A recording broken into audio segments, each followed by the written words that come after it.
صبر وکړه. بوډۍ مور ورته دروازې کې ولاړه ده چې جنازې راوته د سترګو نه اوښکې روانې دي. زما زوی چېرته وړي؟ صبر وکړه دې ته لږ کښېنه قبر ته یې کوزه. رسول صلی الله علیه وسلم وایي چې کله مړی وشي اسرعو بالجنازه، دا جنازه زر زر وړئ. سبحان الله چې قبر له ویسي، یعنی دې خاورو اچولو کې نه بیلچې ته ضرورت شتي نه کشۍ ته ضرورت شتي. په دې موټو کې په دې چونګونو سره دا قبر دله په 100 منټه کې ډکوي.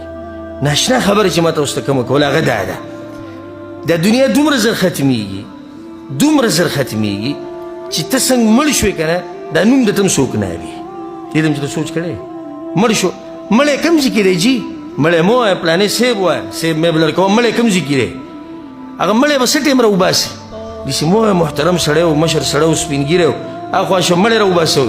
دا مړی قبر ته کوز کړې دا مړی د دغه ځای نه راواله، مړی د دې ځای نه که مړی دې ځای نوم خو ته وایه که نه و یار څه دې تلي نوم ته هم لاړه. ته لا په دې سوچ کې چې ښځه به وي او بچي به وي او جیداد به وي، دا هر څه ختمي. دا نوم د ته هم څوک نه پرېږدي. دا ستا دا نوم نه دی، دا هم تا ته څوک نه پرېږدي. نو یوه شپه دغه ده چې په تا باندې مرګ راشي او بیا روان شي د مړو طرف ته. سبحان الله، زنکدن په وخت کې دوه قسمه خلک الله یې تذکیره کړې په قرآن کې. اولنی قسم الله سبحانه وتعالی څه وایي؟ إن الذين قالوا ربنا الله، یقینا هغه کسان چې دا خبره کړې ده چې رب زموږ الله دی، ثم استقاموا علیه، او به ژوند په هغې باندې تېر کړی. تتنزل علیهم الملائکه، الله وایي ملایک راکوزي کوم ټیم کې چې دنه ساه اخلي.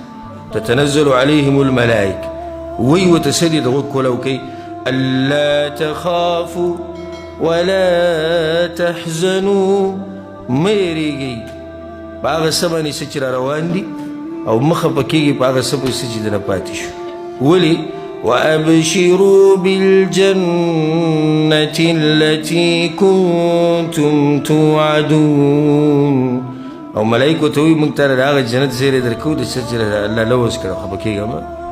د شاته چې ستا د بچي دی الله به دوی حفاظت کوي. د ستا د ښځې چې الله حفاظت کوي، ځکه چې کله مور پلار نیکاني الله وله بچي نه ضایع کوي. واقعه د خضر علیه السلام تاسو ته یاد دی که نه؟ خضر او د موسی علیه السلام ټولو ته معلومه وي. سوره د جمعې په ورځ موږ سوره کهف وایو، په کې راځي. نه په اخره کې هغه دیوالو خضر علیه السلام نیغ کو.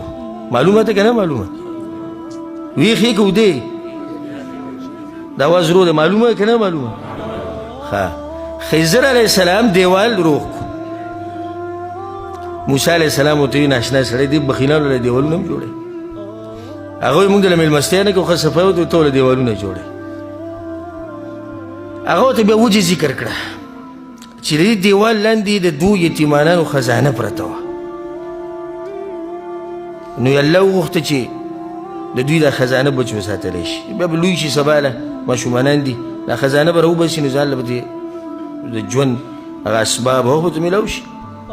یا الله ولې وکان ابوهما صالحا، الله وایي دې دواړو هغه پلار ډېر نیک سړی ووایي.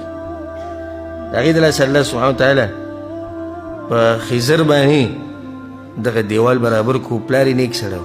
مه یېرېږه چې کله نیک عمل یې که نه، مه یېرېږه په دې باندې چې بچو سره به دې څه کېږي، مه یېرېږه په دې چې ښځې سره به دې څه کېږي. رب العالمین په عرش باندې یو لوی رب د هغې ساتي. خبره ما دا کړو ملایک راشي زیری ورکړي. وابشروا بالجنة التي كنتم توعدون نحن اولیاؤکم، موږ ستاسو ملګري یو. ملایکو ته موږ ستا ملګري یو، مه خفه کېږئ. د قبر په دې تیارو کې موږ سره ملګرتیا کوو که نه؟ عرض محشر کې موږ د سره ملګرتیا کوو. 50 کاله ورځ ده موږ د سره ملګرتیا کوو. موږ الله رالیږلي. او بل طرف ته هغه دویم د هغې مبارک کې مو اورو الله دې دې حالاتو نه موږ ساتي. الله څه وایي؟ ولو ترى إذ الظالمون في غمرات الموت، اے پیغمبر که چرته وینې دا ظالمان که نه په دوی باندې چې کله زنکدن راشي دا مجرمان فاسقان فاجران جهنمیان څه ورسره کېږي؟ والملائکة باسطوا أیدیهم، ملائکو د خپل لاسونه خواره کړي. اخرجوا انفسکم، راوباسئ د خپلې ساګانې. اليوم تجزون عذاب الهون، نن به تاسو ته هغه عذاب میلاویږي چې هغه د ذلت عذاب دی. یو دا خلک دي، یو هغه خلک دي چې د مرګ په وخت کې دوی ته زیری ورکړی شي. زه دا وایم ای وروره او ای خور، د چا تعلق چې د مانځه سره نشتي ولې دا تعلق پرېښودی؟ د چا تعلق چې د مانځه سره نشتي کله به یې شروع کوې چې کله د سامرۍ ته راورسي بیا به شروع کوې که څنګه؟ هغه رور ته او هغه خور ته زه وایم تا چې د خپلو بچو ته ټي وي او ډش او دا یې ښودی په دې له تربیت کې، کله به د خپلو بچو له صحیح تربیت کوې چې کله مرګ راشي؟ هغه کس ته زه دا وایم چې حرام خوري خو صرف پیسې ګټلي مقصد دي د حرام نه کله توبه وباسي چې کله اواز وشي چې مړ شوی. او هغه رور او هغه خور ته زه دا وایم چې سحر ماښام د الله په نافرمانۍ کې رهیئ، کله به الله ته واپس کېږي چې کله اواز وشي چې پلارې مړ شوی. هغه رور ته زه دا وایم چې ګیره وړه کوي یا یې خرئ، کله به یې پرېږدي چې کله اعلان وشي چې مړ شوی دی. هغه رور ته زه دا وایم چې سندرې اوري، ټنګ ټکور اوري، فلمونه ګوري، فاسقان او فاجران ګوري، کله به پرېږدي چې کله اواز وشي چې مړ شوی. ما تاسو ته په دې کې واقعه بیان کړې وه، او هغه د سعودي عرب مشهور داعي شیخ محمد العریفي هغه بیان کړې وه په خپل بیان کې. دا موبایل نن سبا ډېر شی دی، ځکه کیدای شي دا بعض زمانه دغه شي چې ته څه یو موضوع کې بله قیصه راوالي، خو دا ډېر محبت ته لاسي. زه دا وایم زما که په خپل وس کې وې چې تاسو سره همیشه ناست وې او هر څه مې درته وویلې او دا زړه مې تش کړی، او چې د دې جومات نه موږ وځو او ټول اعلان وکړو چې د نن نه به موږ یو نوی ژوند شروع کوو، خو وخت لږ دی او علما نور هم ناست دي. دا یو سړی یو هلک او هغه په دې خپل موبایل کې په انټرنیټ کې اشتراک وکړو په یو موقع کې په یو ویب سایټ کې چې موږ ته به د جنکو دا نوي نوي تصویران او ویډیوګان دا به راځي، د میاشتې به دومره ډالرې لګي. تاسو به لیدلي دي بعضو مواقعو کې غواړي وي دومره ډالرې ورکړي ته به پکې اشتراک وشي، اشتراک شهري سنوي چې کوم غواړي ده به کې اشتراک وکړو د 5 کالو او دا ډالرې ورکړي. نو بیا داسې چل وکړو د دې نورو ملګرو کوم چې د ملګري د هغوی نومې پکې د ځان نه ور واچوو، نو چې دا تصویران به راتلو، دا ویډیوګانې به راتلي، نو ده ته به هم تلو دې ملګرو ته به هم تلي ډایرکټ. دا د هغه سوچ چې دا زه د ملګرو سره ښه کوم. اکثر تاسو لیدلی نشهیي زندګي سړی چرس کي سګرټ څکي نو ملګري ته یې ته هم ووایه لکه دا یو دغه ګڼي چې یعنې زه هم ښه سړی یم. یا فلم ګوري راشه که نه وبه ګورو، یو ځای به پردو جنکو ته وګورو، راځه یو ځای به وګورو چې څنګه ډمان سي چل کوي او ډمې سي چل کوي. نو ده دا چل وکړو، یو څو ورځې بعد هلک مړ شو. کاته خو روانه ده، کاته روانه ده. بیا هغو کوشش وکړو رابطې وکړې د ملګرو د ویب سایټ والا سره چې دا سړی مړ شوی دی. هغه انګریزانو ته جواب راوړی مړ پکې موږ نه پېژنو، 15 کاله نه پوره شوي، دا قیصه نشي ختمېدی. نو 15 کاله پورې بیا مسلسل دا تصویران دا ویډیوګانې د ده په کاته کې چلېدې. بیا به توبه وباسي، هغه وخت کې به موږ توبه وباسو چې اوس مړ شو. اوس د ډېرو کسانو ته موږ وایو توبه وباسه، الله ته لږ وخت پاتې دی چې کله دغه شمه ده بوډا شم او څوک وایي زوی مې وشي، چې هغه وخته پورې خو پاتې شي که نه. تا ته وایم ای وروره دا فلمونه چې ګورې، دا سندرې چې ګورې، پته درته شتي الله څه وایي وَإِنَّ عَلَيْكُمْ لَحَافِظِينَ كِرَامًا كَاتِبِينَ يَعْلَمُونَ مَا تَفْعَلُونَ. الله وی ملائک مې مقرر کړي دوه عزتمن دي، کاتبین لیکون کی دي، یعلمون ما تفعلون. اسی تاسو کوئی دا ته معلوم دي، لیکي په هغه ټیم یې لیکي. نو کله چې د انسان نه سوته زنکدن پرې راغی نو بیا چېرته روان کي؟ قبر ته. الله اکبر. دا نوم نه دا په انسان باندې هیبت راوړي. قبر له قبر، په دې قبر کې مشران هم پراته دي، کشران پکې هم پراته دي.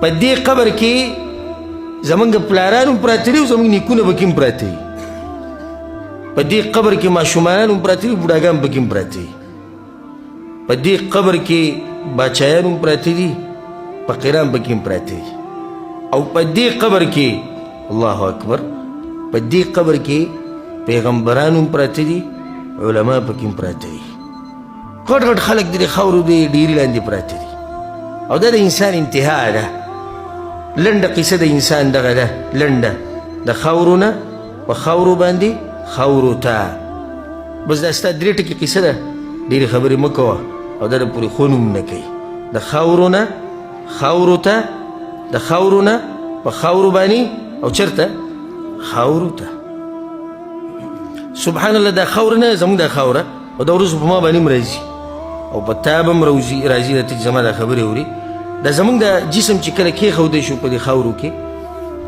بیا څه وخت بعد راشه او دا قبر کولو که د کعبې پر رب د قسم خورم که فرق دې وکړو چې د ده خاوره پکې کمه وه او د قبر هغه زړه خاوره کمه وه پته یې نه لګي دا خاوره دغه خاورې سره شي خاوره د خاورې سره ویلو شي نو څه فرق به پکې وکړي دا قبر په دې کې شهیدان په دې کې مجاهدین په دې کې نیکان په دې کې ډمان په دې کې فاسقان په دې کې فاجران په دې کې بیلمازه په دې کې هر قسمه مخلوق دننه پروت دی په دې کې هغه خلک هم پراته دي چې په دنیا باندې دوکه شوي او موږ سره دا دي او دغه دي او په دې کې هغه خلک هم پراته دي چې هغوی د آخرت دپاره ډېر محنتونه کړي ځکه شاعر وایي القبر باب وكل الناس داخله فیا لیت شعري بعد القبر ما الدار قبر یو دروازه ده او په دې دروازه باندې به هر سړی ننوځي خو ارمان چې دا راته پته وي چې د قبر نه بعد به زما ځای کم یوي د قبر کې به ماته څه میلاوي